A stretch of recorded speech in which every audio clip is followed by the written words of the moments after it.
ڈاکوؤں میں نہ صحیح کم سے کم آج کی رات یہ اٹھا لیتا ہوں تو چوروں میں نام لکھ دیا جائے گا۔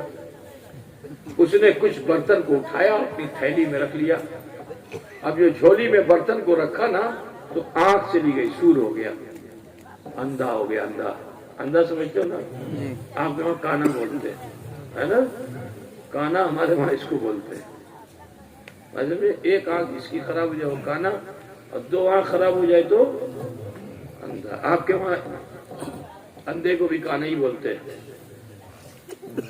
بہرحال سور ہو گیا، اندھا ہو گیا۔ اب جو اندھا ہو گیا تو دیوار سے سر ٹکراتا ہے، زمین پہ گرتا ہے، بڑی مشکل سے رنا گھر سے باہر نکلا تو میدان میں بھی صحن میں بھی اس کا یہی حال ہو رہا ہے، ٹھوکر کھاتا ہے، گرتا ہے۔ اسی میں رات پار ہو گئی۔ جو باڑی والے تھے وہ فجر کی نماز پڑھنے کے لیے مسجد جا رہے تھے، تو جیسے ہی صحن میں آئے دیکھا ایک آدمی کھڑا ہوتا ہے، گرتا ہے، دیوار سے ٹکراتا ہے۔ پوچھا ہو انسان تم کون ہو؟ جو آواز سنی تو رونے لگا، کاننے لگا، اے میرے محسن آپ کا بڑا احسان ہوگا، میں پوری رات سے میں بہت پریشان ہوں، مجھے اس گھر سے باہر نکال کے نجات دلا دیجئے۔ باڑی والے نے کہا آؤ تمہیں نجات دلا دیتے ہیں، کوئی مشکل بات نہیں۔ ہاتھ پکڑ لیا اور لے کے چلے۔ جیسے ہی دروازے کے قریب پہنچے نا تو دروازے کے باہر سے ایک مانوس آواز آ رہی تھی، جانی پہچانی آواز آ رہی تھی۔ تو قدم کو اور تیز بڑھایا، جلدی سے جا کے دروازہ کھولا تو جانتے ہو سامنے کون تھا؟ حضرت خواجہ خضر علیہ السلام تھے۔ حضرت خواجہ خضر علیہ السلام تھے۔ اور دروازہ کھولنے والا کون تھا؟ حضرت غوث اعظم پیران پیر دستگیر شیخنا محی الدین عبد القادر جیلانی تھے۔ کہا ہے عبد القادر بصرہ کے ابدال کا انتقال ہو گیا، جلدی سے کسی کو ابدال مقرر کرو، نہیں تو وہاں بلائیں آئیں گی، مصیبتیں آئیں گی، تباہیاں آئیں گی، بربادیاں آئیں گی۔ تو سنو تصوف کے مسئلے سے بلائیں وبائیں اسی لیے آتی ہیں کہ جس علاقے سے بزرگوں کا، ولیوں کا گزر ختم ہو جاتا ہے وہاں بلائیں آنے لگتی ہیں۔